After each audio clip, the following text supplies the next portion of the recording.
Hey, gumshoes. Sorry, I'm a little late, um, but I am just going to wait until we have confirmation of sound, and then we'll get started. But I am just going to wait. Okay, I have my confirmation. Good evening, everyone. So I want to jump right into the filings from today. So let me pull this up. Okay, so I want to start off with there were a couple filings made today, and I want to address those first, and then we will jump into the timeline. So the first one was filed on behalf of Lori. And it says, come now, the attorneys for the defendant, and move this court for an order to allow the defendant and her attorneys to meet with the co-defendant and his attorney in confidential joint settlement and strategy sessions as follows. 1, Lori Vallow and Chad Daybell were married. And so it's kind of weird how it's like it starts with this history, but whatever. Lori Vallow and Chad Daybell were married in Hawaii on November 5th, 2019. On February 20th, 2020, Lori was arrested in Hawaii and extradited to Idaho. She was able to talk to her husband by recorded jail cell calls from the date of her arrest to June 9th, 2020, when Chad Daybell was arrested. The two have spoken by phone only one time since June 9th, 2020, an arranged phone call on July 26, 2022, between the parties and counsel. So I think this was news to everyone that they did speak. The call was approved by the prosecuting attorney and sheriff and was not recorded. Number 2, this is where it gets interesting.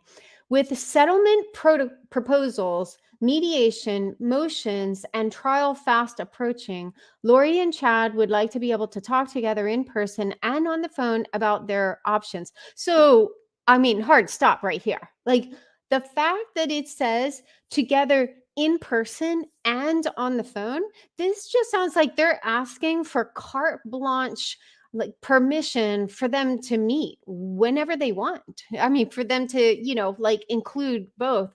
I think that's very weird and very broad in scope.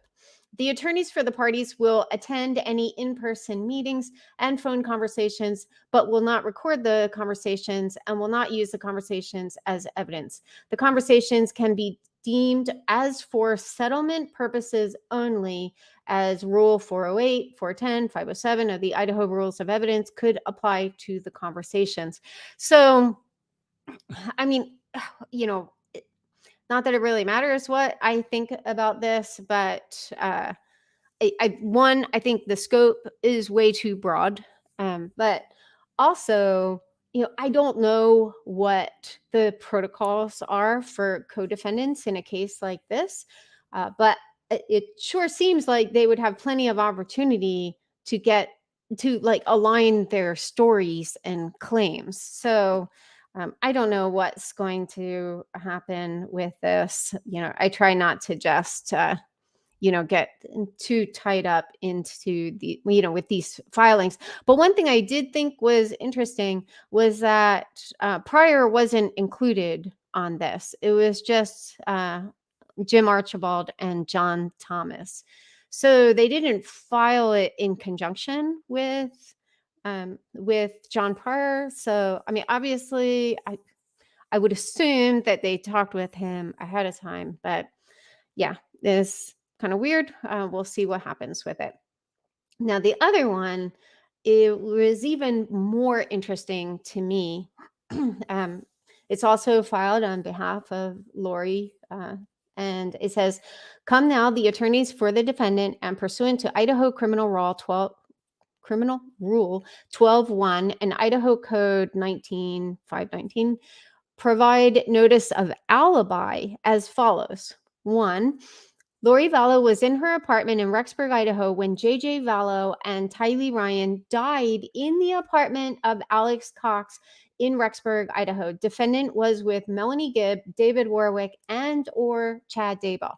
Okay, so I already have an issue with this. It sounds like they're just trying to like slip in here that like this is somehow an established fact that both JJ and Tylee died in Alex Cox's apartment. I have always believed that that was where JJ was murdered. Going back to the time that Chad was interviewed. So this was like right from the beginning of the case. When he was interviewed by Rexburg police, he was very vague about everything. He even said that he didn't have Lori Vallow's number when in actuality he was married to her. And, so he's vague until they ask him and then he tries to leave the apartment complex and they stop that. But then when they asked when he last saw JJ, he was unnecessarily specific. And he said it was in apartment 107 in October. No, we know that he was lying about October, but I thought, why mention apartment 107? That just seemed oddly specific given, how broad and general he was about everything else. So I always wondered if JJ was murdered in Alex's apartment. Then when the details came out from the interview between Detective Hermosillo, Lieutenant Ball, and Melanie Gibb, when they questioned her about a text that Lori sent her on Sunday, I think it was, Sunday the 22nd, about putting JJ back down. If you watch Melanie's face, she looks panicked and she looked very surprised that they had access to that text message. And she later says that she had deleted those text messages from her phone. So I think she operated under the assumption that Lori also deleted them from her phone. But anyway, and then there was the little field trip that they took to the property earlier that day. If you watch the preliminary hearing for Chad Daybell that took place, I think it was August 2nd and 3rd of 2020. David Warwick and Melanie Gibb both, in my opinion, showed signs of deception when they were being, and stress when they were being asked about their little trip to the property. Like they couldn't remember when they went. They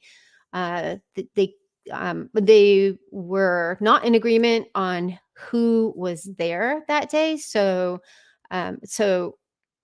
David had said that Lori was on the trip, and Melanie said that she wasn't.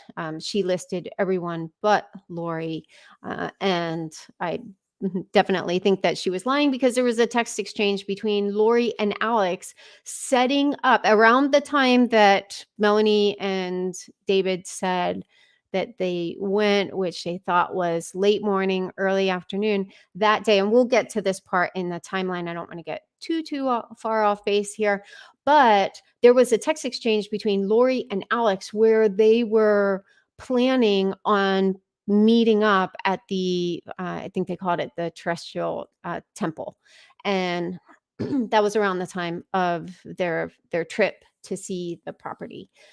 So anyway, all that to say, there's that question, and I addressed this in another live. If all the adults who were on this trip to look at the property and no one listed JJ as being there, where was JJ? So I have always suspected that he was either drugged, probably kept in Alex's apartment, or already dead earlier in the day, like right after Lori took the picture of him on the sofa in his pajamas. And since he was in red pajamas when he was buried, I mean, there's a possibility he never got out of his pajamas. We just don't know. But anyway, so I suspect, I strongly suspect that JJ was murdered in Alex's apartment, and that when Alex brought him to Lori's apartment, that he was carrying a dead child into the apartment. So I do tend to believe that JJ was murdered in Alex's apartment, but I do not believe that that Tylee was murdered in Alex's apartment, and I'll share why. Going back to the affidavit of probable cause that came out of Idaho, in item 16, it says on Monday, September 9th, from 12 a.m.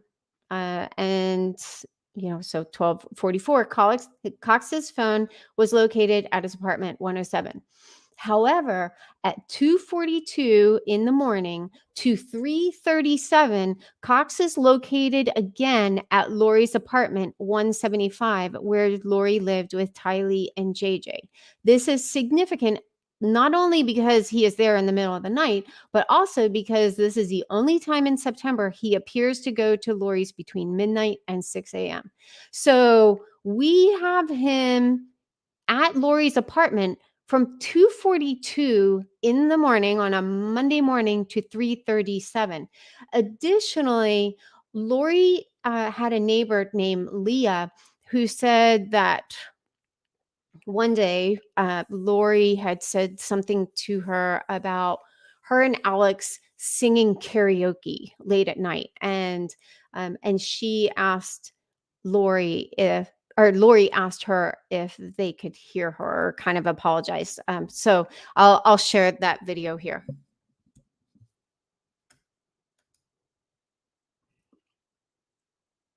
Whoop.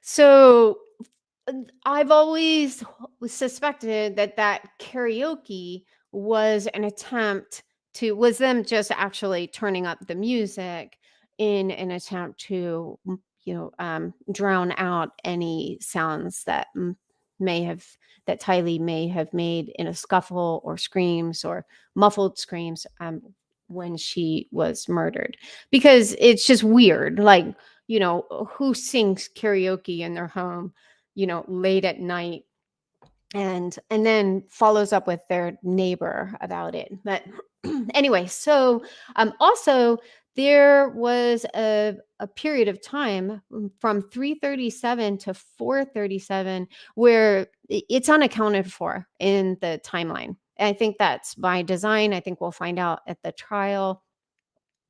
I suspect that Alex and possibly Lori may have brought Tylee to Chad's property at that time. But anyway, so so I do not think that uh, Tylee was murdered there. But even if she was, I mean, these alibis are ridiculous because they don't prove that she didn't participate in the conspiracy to murder her children, and she never reported her children missing. So I mean, that's always going to be a big problem for her in this trial. Like, if there had been any sense of due diligence or sincerity, she would have reported her kids missing, especially considering how long they were dead before anyone, were like called in a welfare check, or did anything. Okay, number two, Lori Vallow was in Hawaii when Tammy Daybell died at the home of Chad Daybell in Salem, Idaho. Defendant, meaning Lori, was with Melanie Boudreau and or Audrey Barattiero. So now I thought this was supremely interesting because I know or I don't know, I was told by a confidential source that Melanie Boudreau went to Hawaii with Lori during the time that Tammy was killed. But there was a time when I was in my first Facebook group. This was in January 2020. It was, I think it's been since closed down, but it was called Real Massacre Talk. And because I couldn't remember it when I referenced it in another live, it's a gruesome name for a group. But anyway, but I was in that group, and there were, quite a few family members and interested parties in that group. But one person had said to me when, when I was posting and stuff, like, this person called me out and said, "I know you were with Lori Vallow and Melanie Boudreau in Hawaii." So I was like, okay, well, no, I was not with Lori and Melanie in Hawaii, but good to know that at some point in this story, Lori and Melanie were in Hawaii. But and this person said she saw me in a picture with Lori and Melanie Boudreau.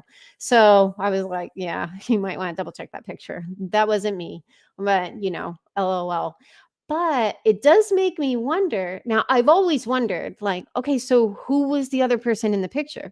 If Lori and a confidential source did confirm with me that Melanie Boudreau was with Lori, that hasn't been confirmed in any of the FOIA docs.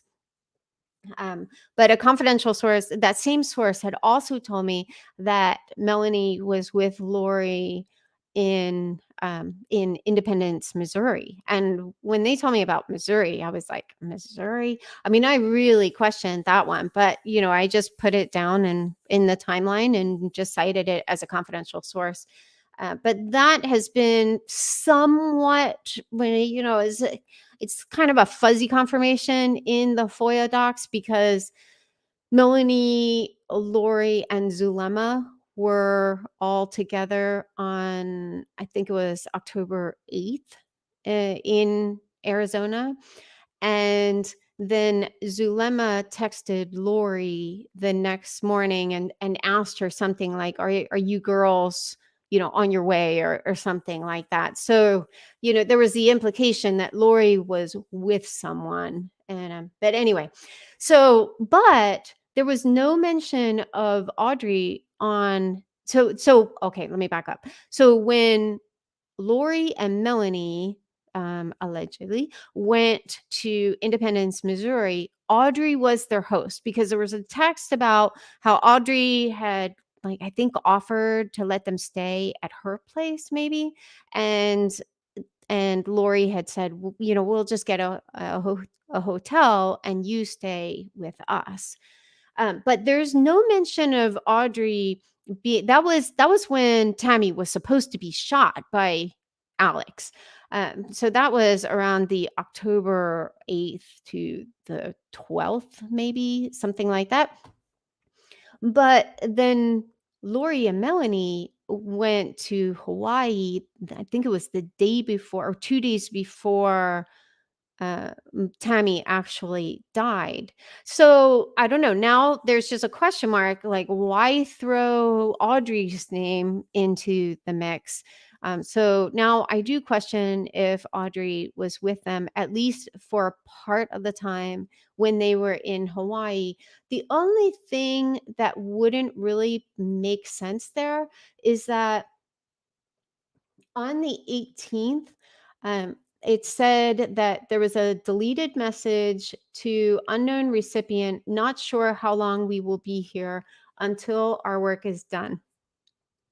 But then it said, looking at Lori Vallow's phone records, this text would have been between Lori and Audrey. So, yeah.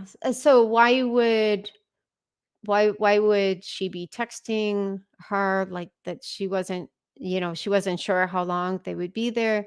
They could have been coordinating to meet up. I just don't know, but it's is a question mark. Another thing that's always made me curious about Audrey's role in all this, I'm not saying she had an active role in the murders or anything like that, but just in, like, Lori's core group of supporters, is on July 19th, so this was just a little more than a week after Charles Vallow was murdered, Chad sent Lori a similar message providing the trust levels of those she needed to be aware of. This list was as follows. And, Melanie Gibb, obviously a very high rating. Zulema, a very high rating.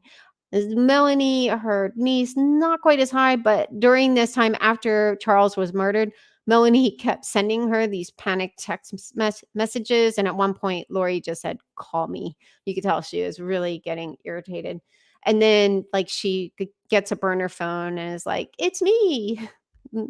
Oh, yeah. And actually, I think she says her name is Leilani Lee. Anyway, not a very good cover up there. But when you get down to the bottom of the list, you see Stacy, Talia, Audrey, and Raphael. Raphael was Chad.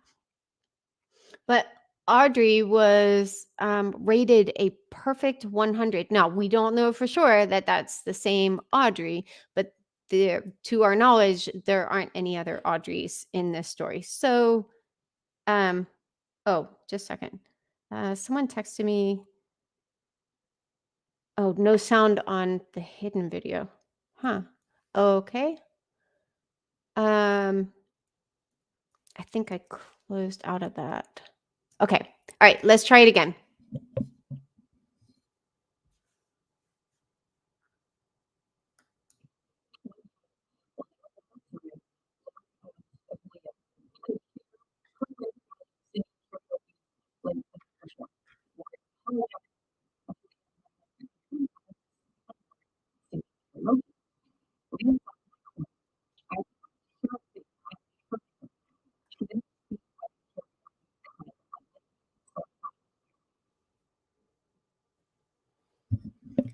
Okay, I just asked in the chat if you could hear it this time. Still no sound.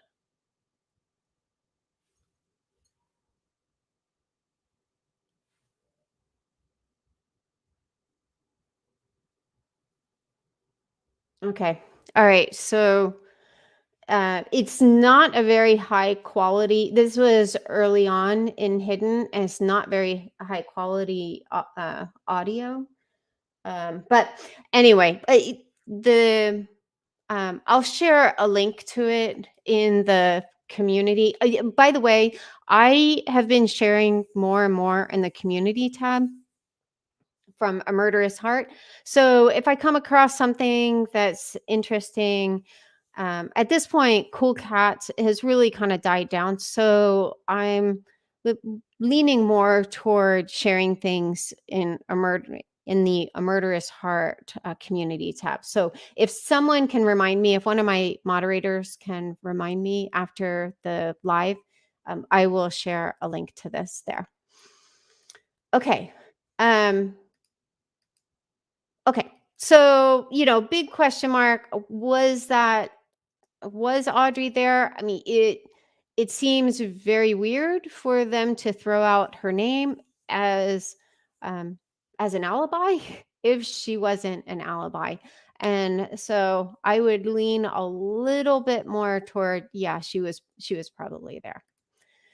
So, but we'll see. You just this case is like a box of chocolates. Um, okay, let me see. Okay. Um, all right. So getting back to the timeline, February 2019, we left off at January 30th or 31st, last live. So now we'll pick up in February. Sometime in February, Chad wrote a foreword for Melanie Gibb's book, Feel the Fire. And oh, yeah, that was her website, which has since gone down. This was the foreword. I just have, confirmation here that Chad wrote it. It's not particularly interesting. It just says that, like, they met in the summer of 2017. There was some camp out where in northern Utah, and that's where they had met. I know for a while there was a rumor started by some dude, some PAP dude and his wife, that Lori and Tylee were also at this camp out. This was early on in 2020 when I think people were just kind of enjoying starting rumors. I do not believe that they were there. And I think that they really kind of screwed the pooch when I think it was his wife said that she remembered Tylee because she had gone up to her husband and asked for an autograph. And I was like, okay, yep, we're done here. Like, that just is so outside the realm of possibility. And now we know more from like Tylee's interview at Gilbert Police and some of the comments she made to some of her friends. Like, she complained that Lori was always like bringing weirdos home, people she could fix. And she specifically had complained about Melanie Gibb.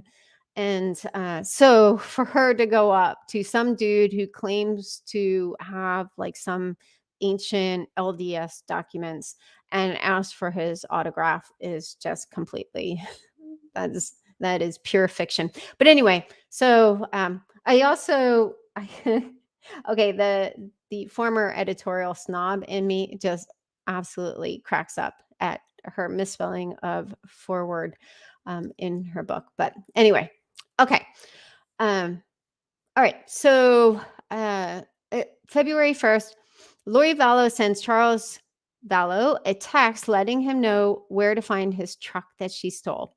It said, the truck is at the back of the parking lot of the Hyatt Place Hotel in Santan. Your clothes are all in boxes at the house, in the closet by the garage. Please drop off my driver's license with Ange when you pick up JJ today. Then I will be able to pay the rent. Charles replied, half the money today or no house. Sorry, this is right after she wiped out their business account of $35,000. So he wanted half of that back, or he wasn't paying the rent. It's just wrong what you did. I'll pick up JJ, but nothing else changes till we get square. I will pay all the bills going forward, plus whatever spending money you need. If you want a divorce, let me know. I don't have an attorney, but we could do most of it ourselves.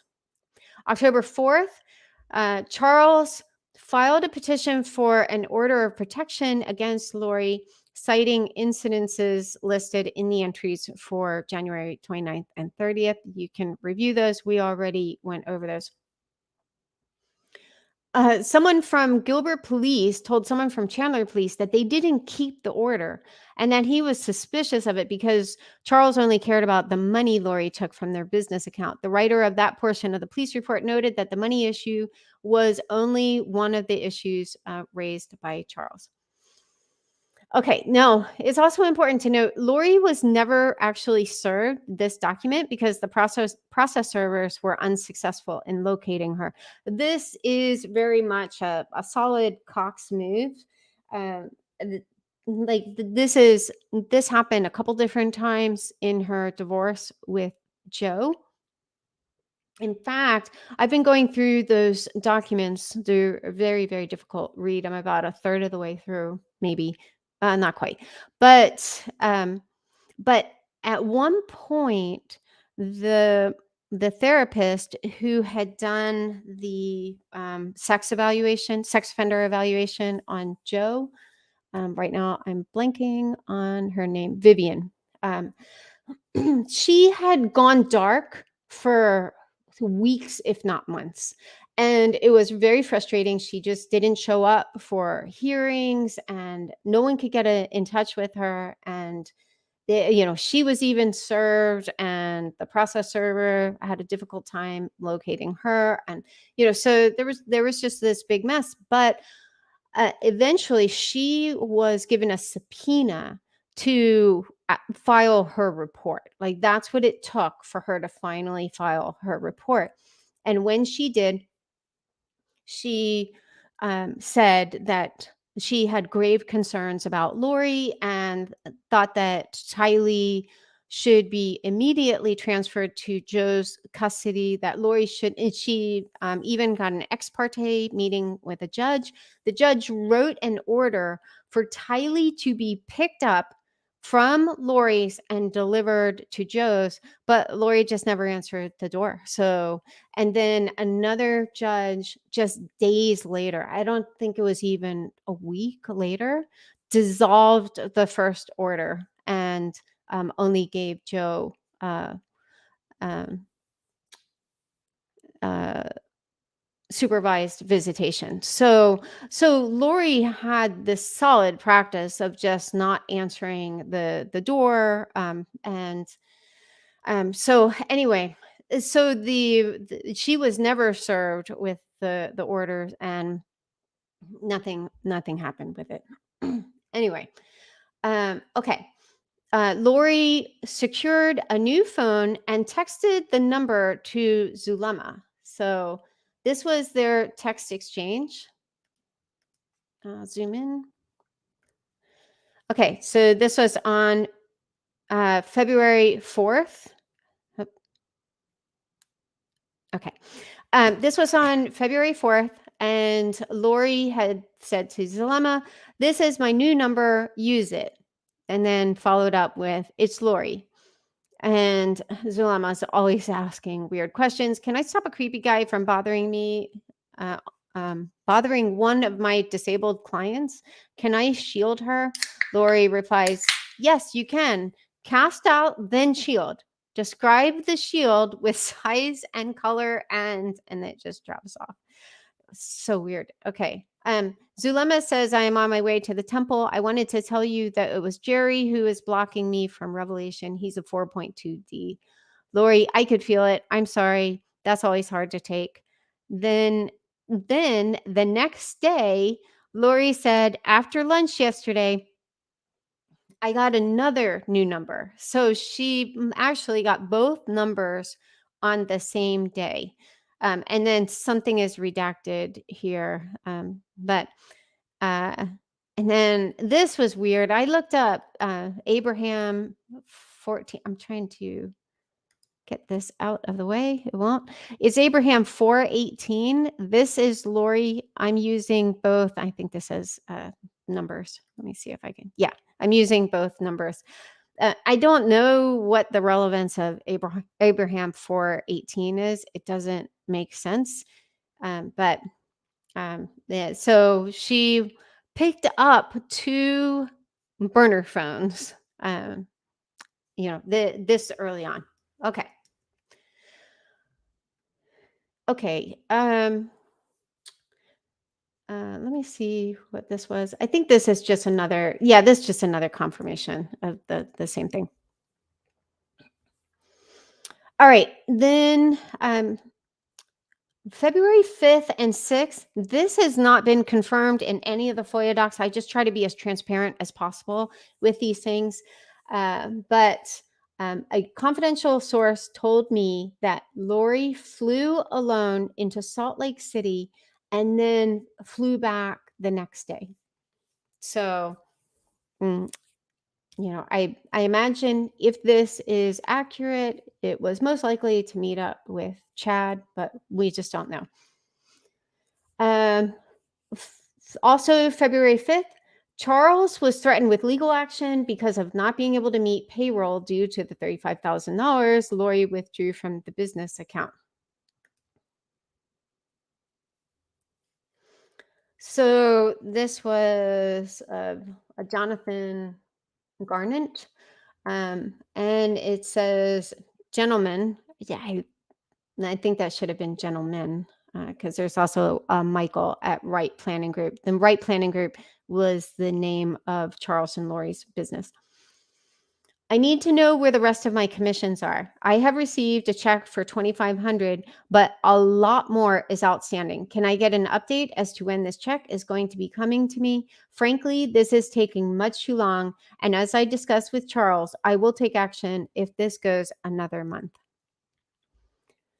Okay, and according to the divorce petition, Charles owed $22,500 in commissions to a few contracted representatives.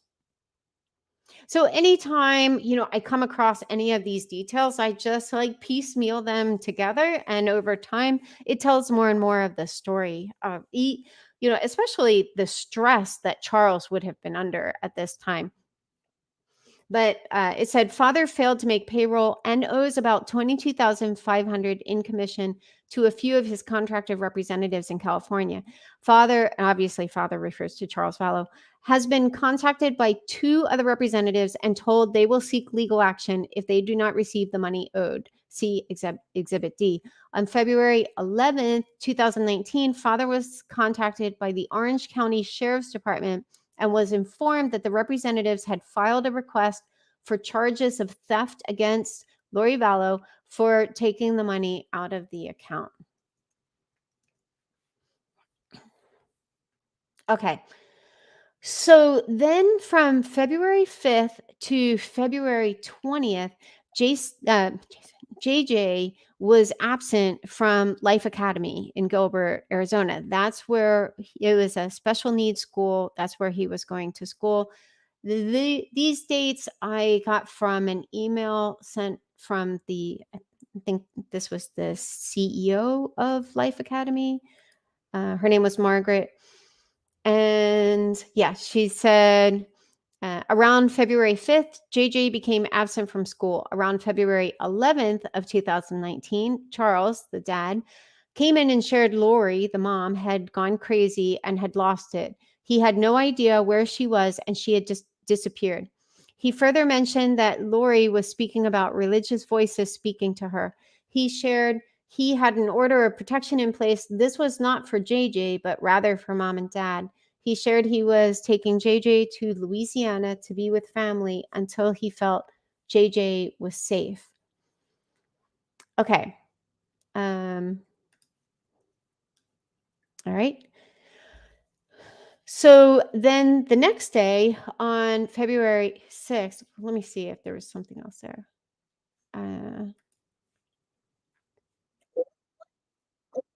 All right. This is just, yeah. But since the sound isn't working, I'm not going to play this. It's just more of those same dates. But again, if you want to listen to it, you can just, fire open the timeline. Okay. February 6th, this is the approximate date Charles realized that Lori had transferred 2,000 rent-a-car points out of their joint account. He also found out that Lori had called JJ's school to ask if he was in class. He was worried she may have been planning to use the rental car points to potentially leave the state and take JJ with her. I don't think that was her agenda because she had no interest in, they put this behind a paywall. But she had no interest in caring for JJ. In fact, even as I was updating the timeline, I noticed one reference where she referred to herself as the babysitter and when JJ came to live with her. And she also told Charles in one of their interactions that she was starting her new job next week, and that was when JJ was going to come and be with her. So she was very much distanced from JJ. Also, when Lori, we talked about this last week, but when Lori wiped out all of Charles' belongings, she also took JJ's clothes, but left JJ with Charles. So even with JJ, there was a great deal of spite. But okay, February 6th, Lori texts Zulema and says Charles is blocking her gifts. From this point forward, there is a specific conversation to cause harm to Charles. He is referred to in these texts as a dark spirit called Hippolytus or Ned. So I'm just going to open up the unredacted affidavit. I mentioned this last week or the week before, or maybe both of them. This entire, highly redacted affidavit was left unredacted in the Chandler police report. So I was able to go in and unredact everything. So I like to make that point because initially in Cool Cats, I had already done quite a few unredactions, but just kept it in Cool Cats. And yeah, but when I found the completely unredacted document, like I could have just shared that, but I wanted to show like, yeah, all of these redactions do fit. Okay. So let's see. Yeah. On February 6th at 16:06, Lori texted Zulema telling her that Charles was blocking her gifts. From this point forward, there is specific conversation that caused harm to Charles Vallow, who has been referred to as a dark spirit called Hiplos or Ned. The following are text messages observed on Zulema Pastena's cellular phone. Okay. All right. On February 8th, Charles filed for divorce. I'm not going to open that link. This has been well established that Charles filed for divorce. Also, on around that time, Charles removed Lori as the sole beneficiary from his life insurance policy, and he replaced it with Kay Woodcock.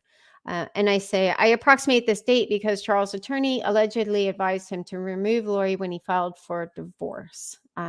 Says Charles' former attorney, Taylor Larson, told Lum that it is rare to make changes to life insurance beneficiaries way ahead of a divorce being finalized.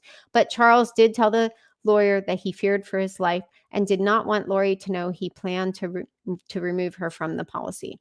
Because of the circumstances surrounding it, with him fearing for his life and really stressing to us, there's some credibility here. And so we went ahead and advised him to change it right away, said Larson.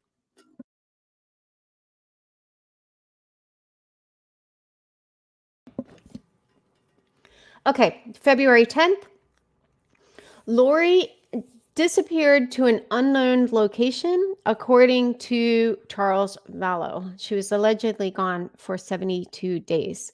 This is a video, so we'll see. I think this is a video. Whoops. Okay, so we'll see if you guys can hear it.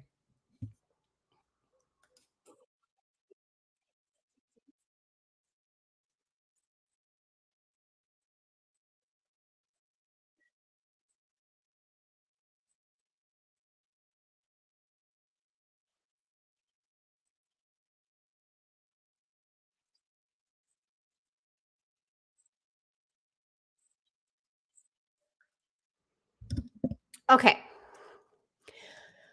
So, all right. So I think that most likely this is when she and Tylee flew to Hawaii to stay with Lori's friend, April Raymond. And I'll try that video. Oh, yeah. You guys said, someone said cannot hear. Someone said they could hear that. Okay. So that is very, very strange.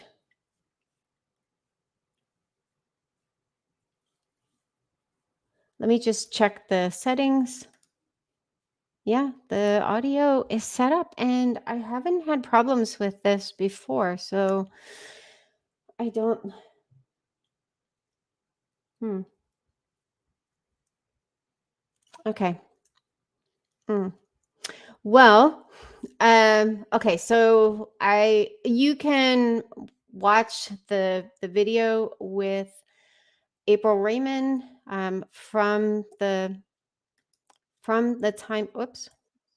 Let's see. Yeah. I'm just really kind of baffled by this though. Let me just check one other thing.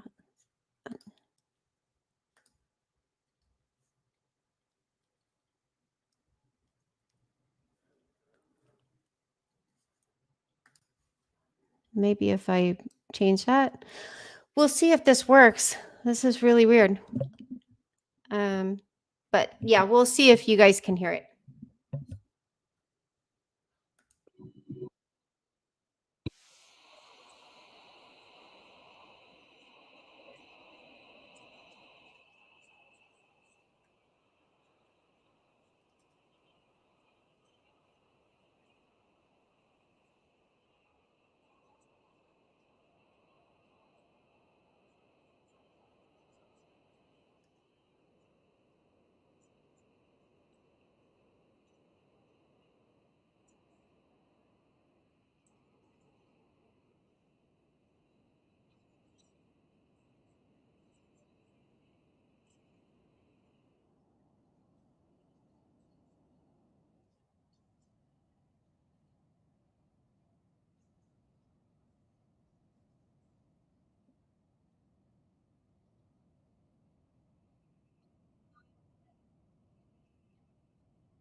Okay. Well, all right. But you guys can hear me, okay? But it's weird because some people say they can hear me. Huh. Okay. All right. So, all right. Well, then, so the summary of it was that Lori had, according to April Raymond, Lori just showed up in Kauai and asked if she and Tylee could stay with her. No, when April and I were in a group together, I was trying to nail down specific dates, and April said she couldn't remember all the dates that Lori had been with her, but she remembered that Lori was there. Lori and Tylee were there on Valentine's. So that I think further supports this idea that Lori was there when she disappeared to an undisclosed location. That was most likely when she went to Hawaii. We know that she stayed with Alex first, and we'll get to that because yeah, they tried to serve her there, but they couldn't. But anyway, so anyway, uh, but yeah, but I think that she would have probably left early on the 15th, and we'll get to that when we get to the 15th.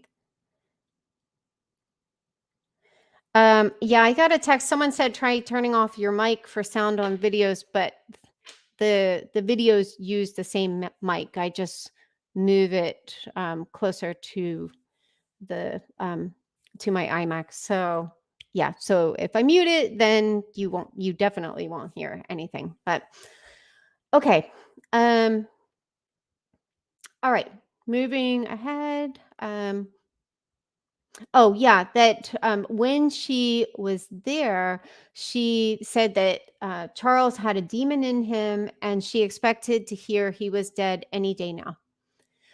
Okay, so also on February 10th, in an elaborate catfish scheme, Charles begins confiding in what he thought were women he met online, but these were scammers, and they were bilking him for thousands of dollars. In this particular chat on the 10th, he told the scammer that Lori was gone and he had to hire a nanny. He also referred to her as absolutely nuts.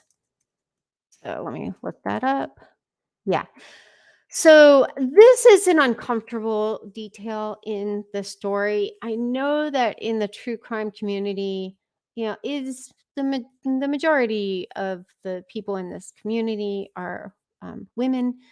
And I think that there's a little bit of a tendency to romanticize this story. And so Charles has been portrayed as kind of almost like Pepe Le Pew, like he was just like this lovesick, man who was always in love with Lori.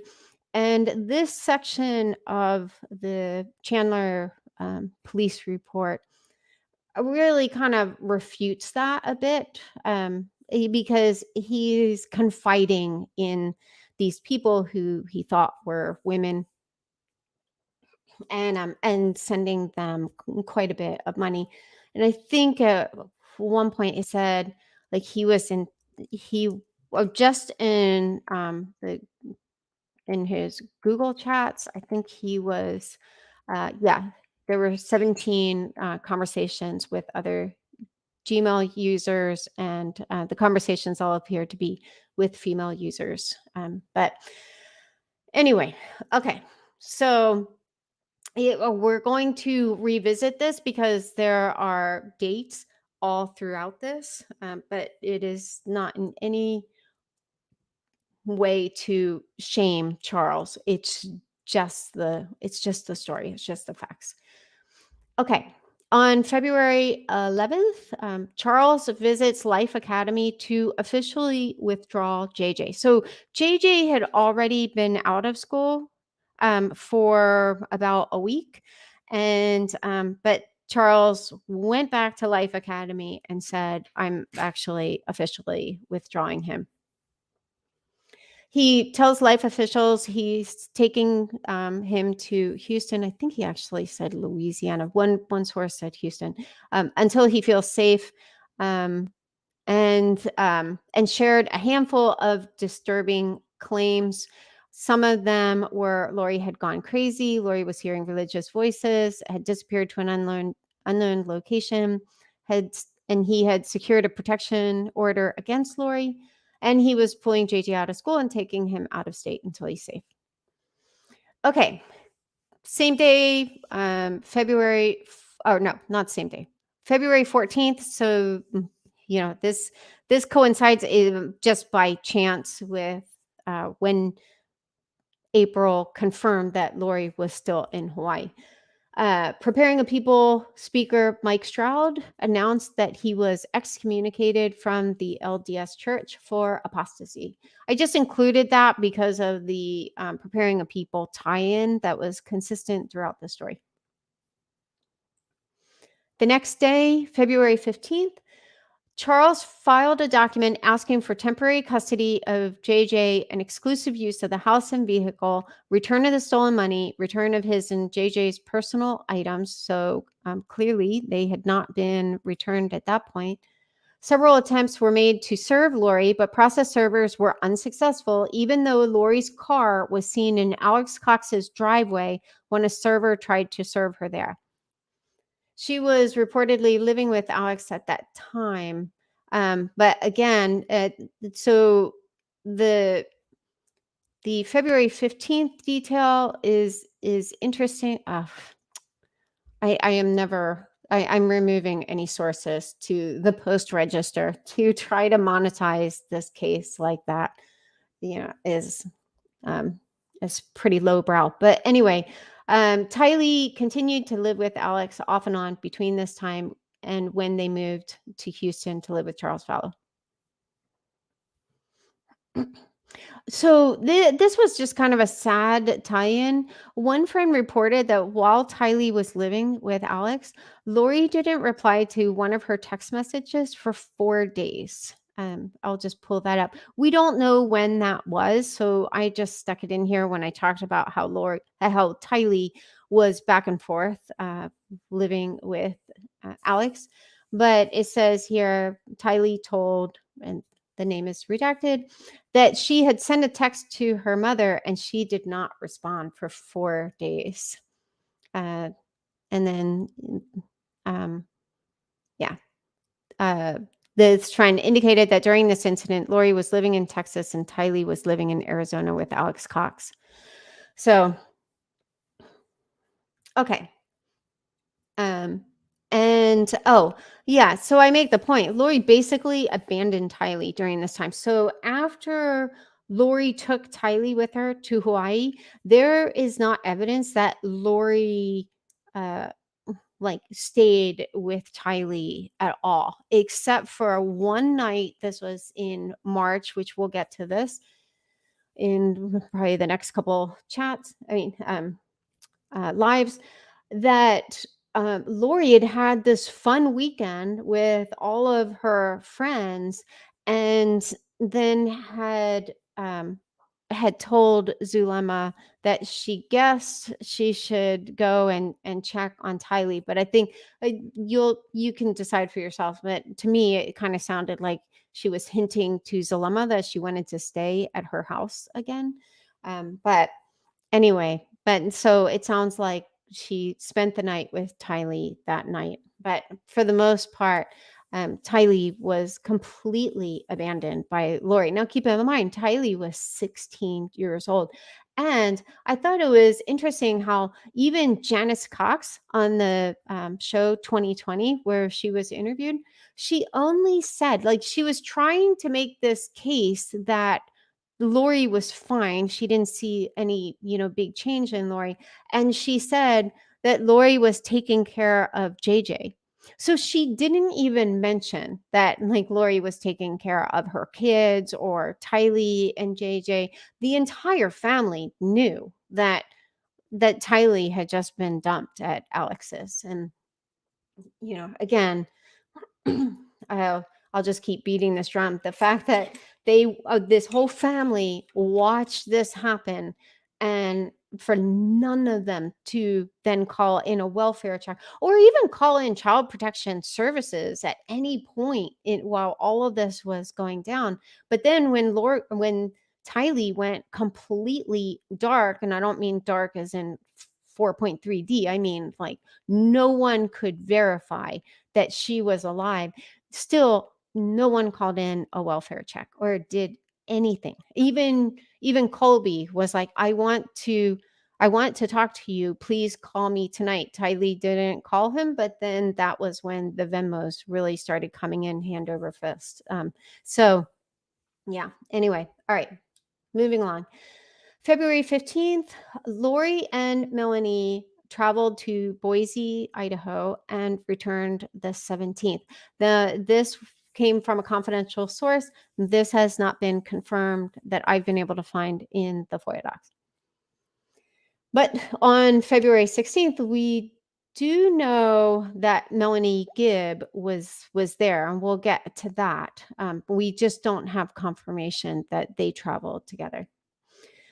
So February 16th, Preparing the People holds a one-day conference in Boise, and Chad was one of the speakers. This was a conference flyer. This just confirms, February 16th. And then this was a statement that included, this said, Mr. Daybell was simply one of many speakers at the events. Oh, this was when, this was shortly after the case went public, and Preparing the People, they were trying to distance themselves from this case, but they confirmed his last speaking engagement was back in February of 2019 in Boise, Idaho.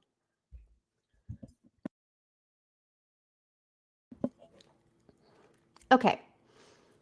And it appears Charles believed Lori was planning to attend this event, which led to an attempt by process servers to serve Lori with papers at the airport. It said when Charles learned Lori was going to Boise with a friend, he, quote, made attempts to serve her at the airport, a hotel, and a public event. All attempts were unsuccessful, and Charles came to believe that Lori had changed her travel plans at the last minute. So I suspect, because of what my confidential source told me, that Lori did go, but she didn't actually attend the event because she didn't want to be served. All right. And we know from a video where Sarena Sharp was interviewed that she stayed in a room with Zulema, Melanie Gibb, and she said Audrey and said she didn't know her last name. I assume that it's Audrey Barattiero. Okay. So then this was kind of a weird detail. According to the Daily Mail, there was a big fight between Lori and Alex, and a neighbor whose name was Donnie Self described it as a knockdown, drag out fight in the middle of the street. He was Alex Cox's neighbor, and the fight between them was so bad that neighbors were close to calling the police on the, quote, the warring siblings. And Donnie Self had said she was screaming at him, accusing him of bringing disgrace on their family. After it was over, Vallow left the house she had been sharing with her brother and never came back, Self said. So this happened sometime I'm assuming it's mid-February. He didn't provide, the article didn't provide a date, but we know that that Lori was staying at Alex Cox's, and then she wasn't. So that's why I put it about mid-February, because that seems to be the time where Lori disappeared. But from February to, I don't know, June, she was all over the place. She was in Hawaii, Arizona, Utah, and Rexburg, the Rexburg area. So, in fact, at one point, she stayed in a hotel for close to a week, like right up the street from Chad's. And this is when Tammy was very much alive. Okay, February 20th, Charles requested a change of beneficiary form for his life insurance company, from his life insurance company, Banner Life. And he added a PIN code to the account. Now, this is an important detail, so I will actually open this up. Okay. February 20th, Charles called back indicating that he called in about an hour ago to seek a change of beneficiary form. He questioned a stop payment made on his account. The associate indicated that she did not see the stop payment. Obviously, Charles was concerned about someone accessing his account. He stated that he was changing the beneficiary to his sister for his special needs son and wanted a PIN code placed on his account. Charles placed a code, and obviously they redacted that, on the account.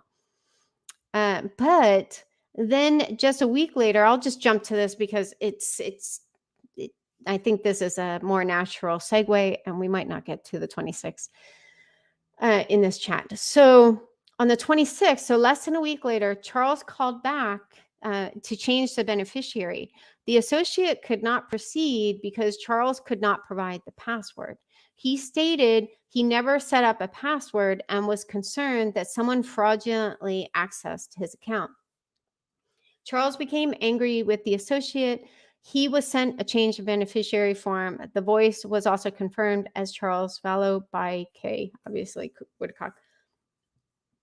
So elsewhere, it's noted that, let's see, it might be in here. Let's see.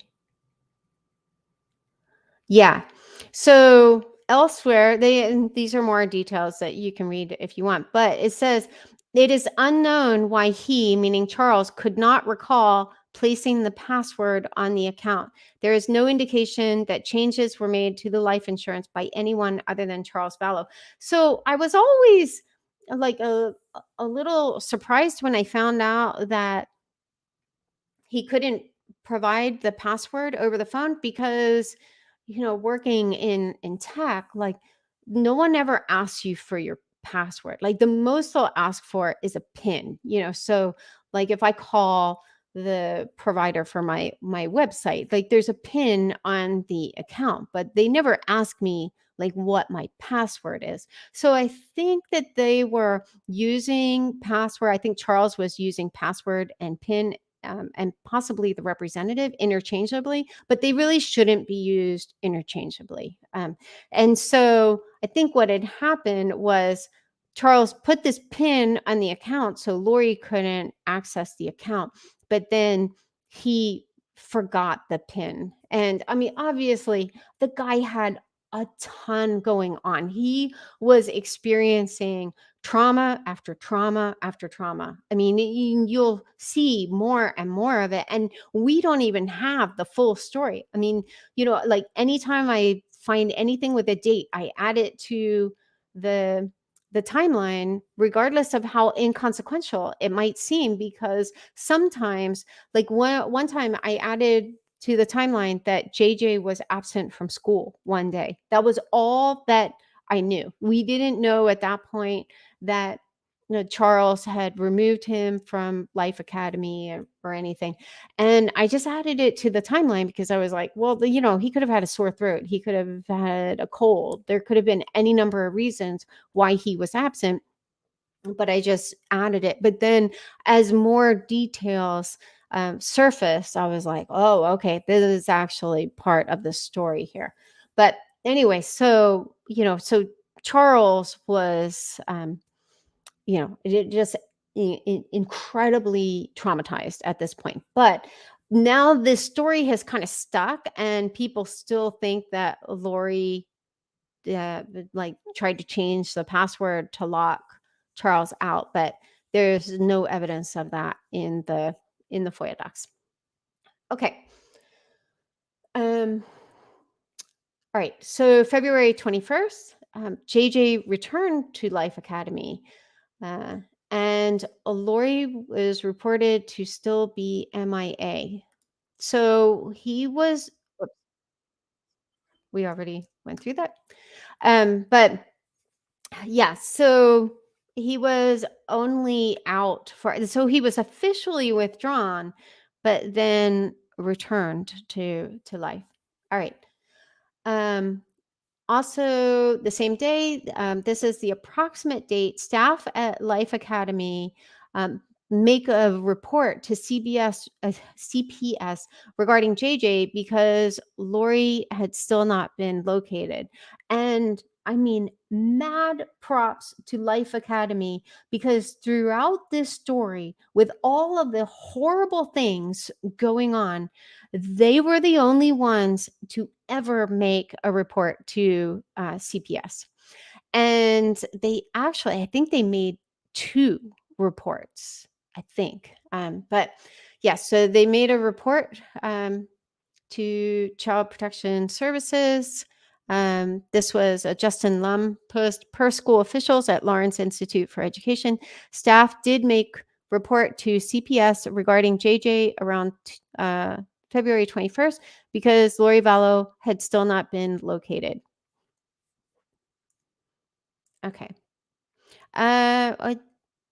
I don't think that has been confirmed. This was early on, February 2020. She was back and forth, back and forth herself, but the time that she stayed longer in Hawaii, Tylee wasn't with her.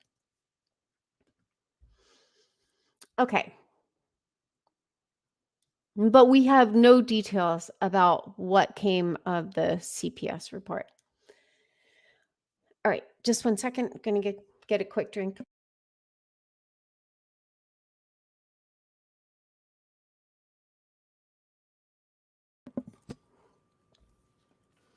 All right, on February 23rd,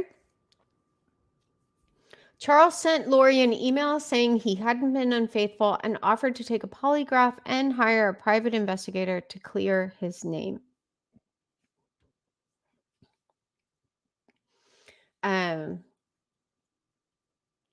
Okay, yeah. I mean, you can read this. It's just confirming what I said. But yeah, so in this case, I think it would pretty much depend on how someone defined unfaithful. I think by LDS standards, I don't know. I can't comment on that. I don't know enough about the LDS faith. But on February 26th, this was the approximate date Charles made his sister beneficiary of his $1 million life insurance policy. We really don't know. This was a source early on, so feel free to check that out. I mean, it's everything of what we know, but it was sometime around this time in February, because another source said February. Yes. So Charles had called in and asked for the change of beneficiary, but then when he called back on the 26th, they sent him the form, but that's when he didn't know the PIN. Okay. Again, there's another reference from the catfishers. In March, he began sending the scammers money online via Western Union. They also messaged about spending the rest of their lives together. Let's see here.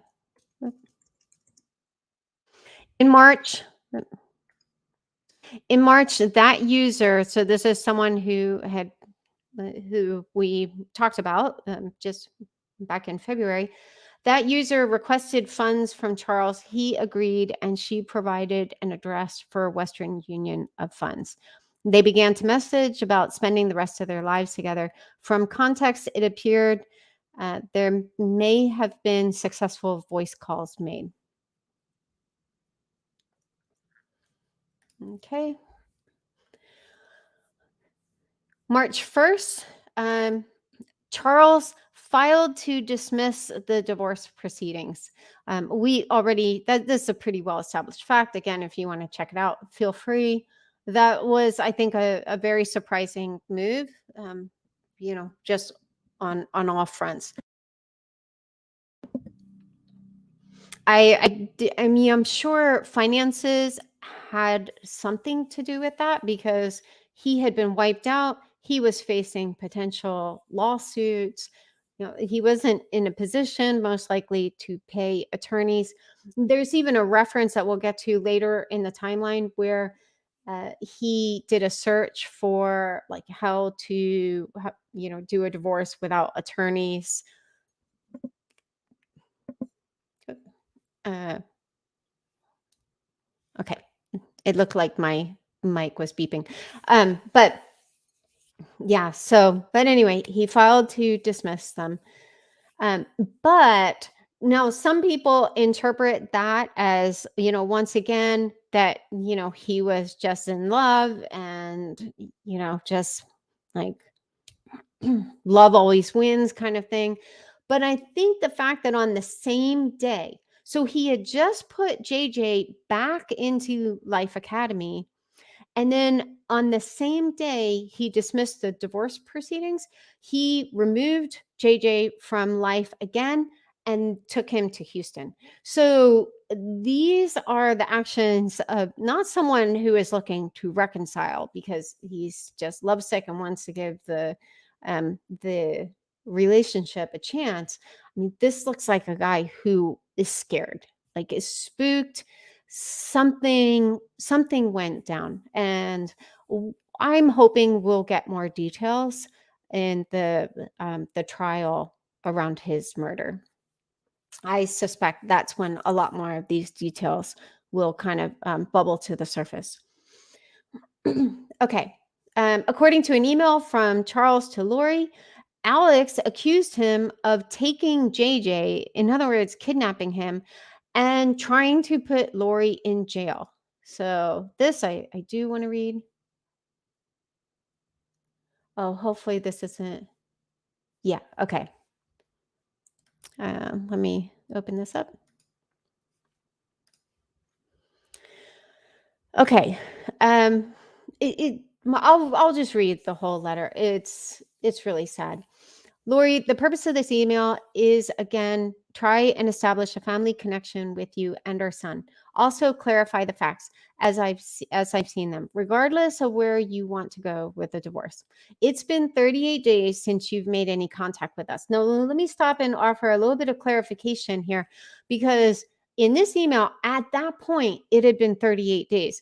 At another point, Charles, in sending a text to a friend, I think these were the text exchanges that have been passed on to Louis, the Dateline producer.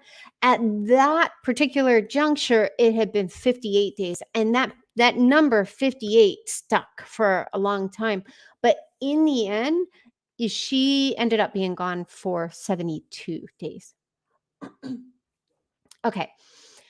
This is necessary because when I saw Alex this past Saturday, so, of course, I looked up a calendar, and that's how I got the date of when Alex told him this. But when I saw Alex this past Saturday, he made me aware that I had somehow taken JJ and tried to put you in jail. What Alex said was confusing. I was really further confused that the entire family has refused contact, not just with me, but also JJ. So there are a couple things in here. One, you can tell, again, operating under the assumption that Charles is being honest, truthful here. There's no reason to suspect otherwise. I mean, because at this point, he was, busy documenting. We also know from Summer that Charles had gone to Alex's and Alex and Tylee were outside, and Tylee and Charles got into a big fight, and Summer said she recorded that fight. So who knows? That may also come out in the trial.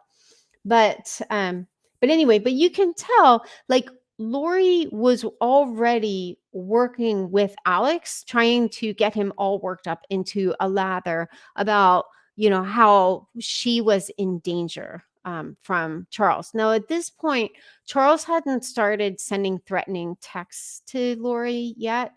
And he did indeed send threatening texts, a really ominous text. And so we'll get to those. Those start around June. But at this point, she didn't have that that anyone can see. And so I think Lori, and Lori didn't anticipate that one day out that Charles would, in some degree, kind of make it easier for her to get buy-in from her family that Charles really was dangerous and that Lori really was under attack. But at this point, Lori was just lying to Alex, saying that, like, he had kidnapped JJ and was trying to put Lori in jail. At least, the trying to put Lori in jail piece, there's no evidence that he tried to. There's no evidence that he ever even, like, like, filed a police report. I don't think. But anyway, so all right.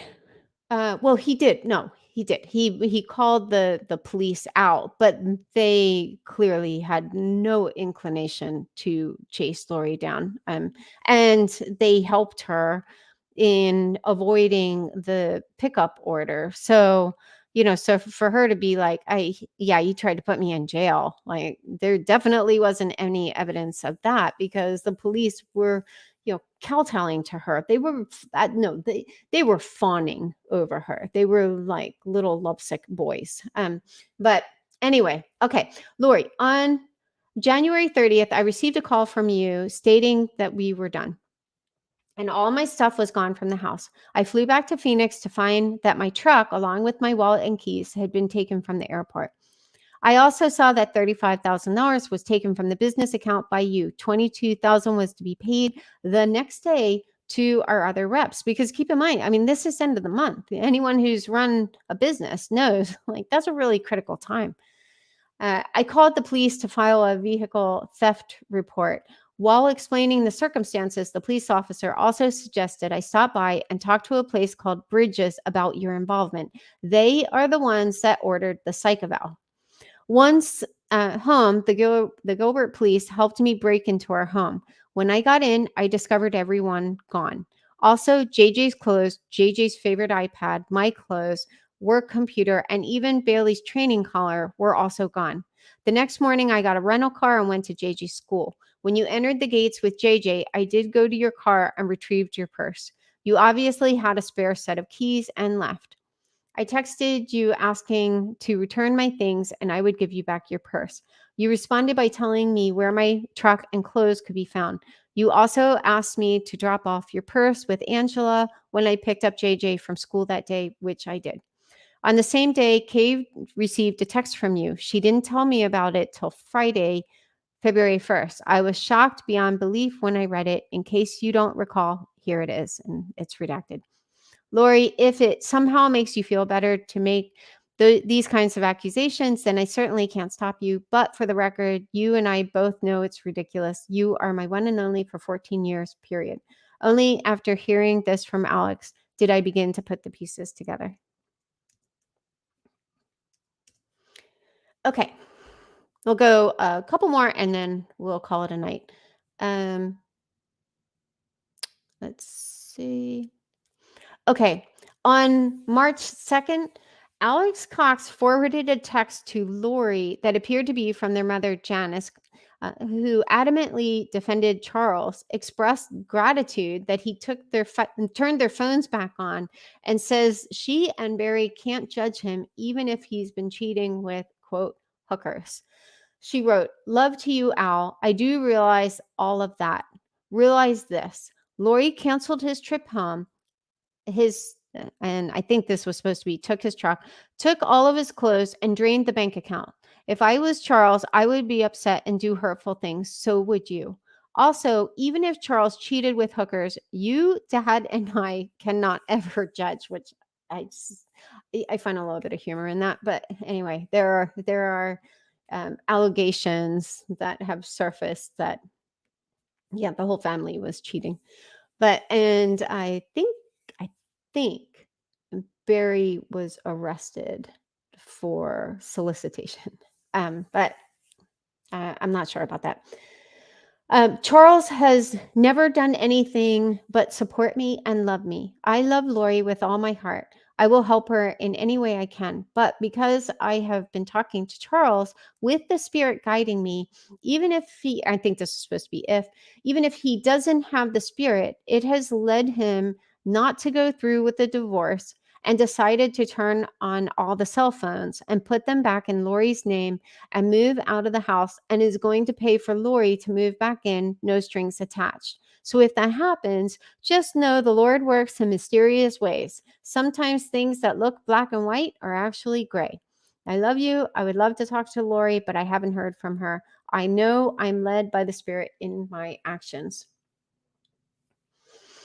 So, Janis was just delighted that their devices were turned back on, which, according to Kay, Charles had been paying for all of them. Okay.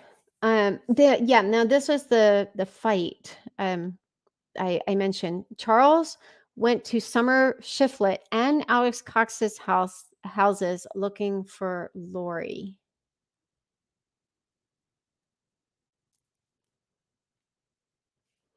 Okay, it says seconds later, Alex sent another text to Alex sent another text to Lori that read, "Ned just came by and Tylee unleashed on him. He came to my house and he went to Summers first. He ran up in a rental car. No response from Lori was observed." And I think it's noted somewhere in the FOIA docs that this was the first time that Charles was referred to as Ned. But yeah, it was in a text between. It said that Alex had sent to Lori, and Lori didn't reply.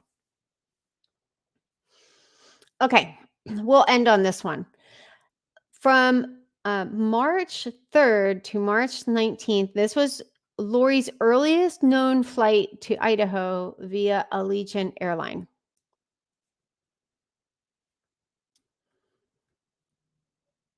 Okay, so March 3rd, earliest known flight for Lori to Idaho.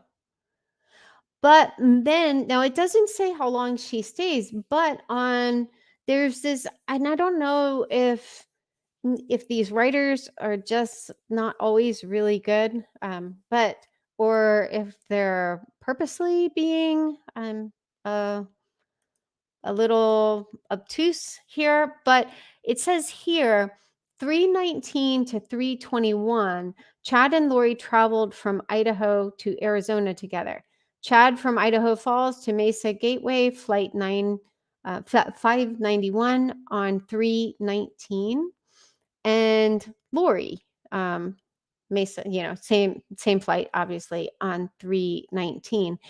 So I'm not sure what the March 21st is. I'm not sure if that means that that's when Chad went back by himself. But yeah, so there are some question marks there, but there are no other indicators that Lori had come back to Arizona. So it looks like she flew out on the 3rd and just hung out in Idaho until the 19th. I'm sure some of these dates will be clarified in the Idaho trial.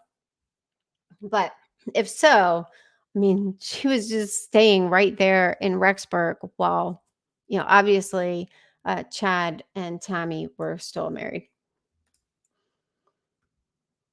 Okay. Now, there was a text from Charles that said that he knew Lori traveled back to Arizona on March 5th. But this return flight isn't confirmed anywhere in the FOIA docs. And it might be, let me see if it's here. Yeah. So on June 29th, Charles said, interesting that you went on a Legion to Idaho Falls on Sunday, March 3rd, and came back on Tuesday, March 5th. I guess that was to see your boyfriend. Wow, you are amazing. You accused me of what you were doing. Are you even going to deny it? But like I said, so there's no, there was nothing in the FOIA docs about her returning on March 5th. So she may have initially planned to, I mean, basically, there are two possibilities. Either she did return on the 5th and they just didn't include it in the police report, or they don't have evidence of it, or she was planning to come back on the 5th and moved her flight to the 19th, where they both flew back to or flew to Arizona. So, big question mark there. But okay, we will stop there and we will pick up next week on March 6th. Have a great night.